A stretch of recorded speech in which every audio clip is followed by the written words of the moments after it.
Well, at the state capitol today, lawmakers debated a bill that could change what's taught when it comes to sex education in Minnesota schools. It's focusing on harassment and consent. John Croman is live at the Capitol to explain what this bill will have to say. Hi, John.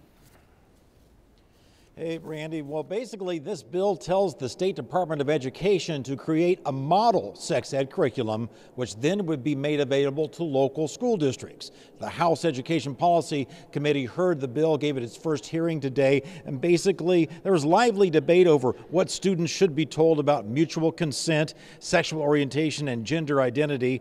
Part of the resistance was from Republican lawmakers who questioned whether sex ed can normalize relationships that they consider abnormal. Others just raised questions about local control over what's being taught. This is a huge mandate and an intrusion into what different communities and different school districts value for their children. This is a model. School districts will still have flexibility in what is the best fit for their district.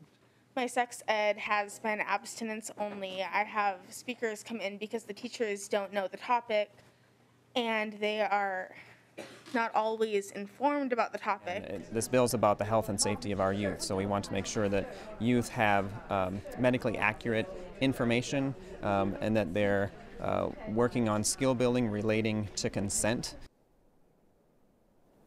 Now, the bill calls for medically accurate and age-appropriate model curriculum that covers human anatomy, reproduction, and sexual development. It would also need to cover consent, bodily autonomy, and healthy relationships of all kinds. Now, Todd Lippert there is the main author of the bill. He's also a congregational minister in Northfield. He pointed out that there's nothing in this bill that would keep parents from exempting their children from these classes, and nothing in the bill that would keep local school boards from tailoring it to their needs.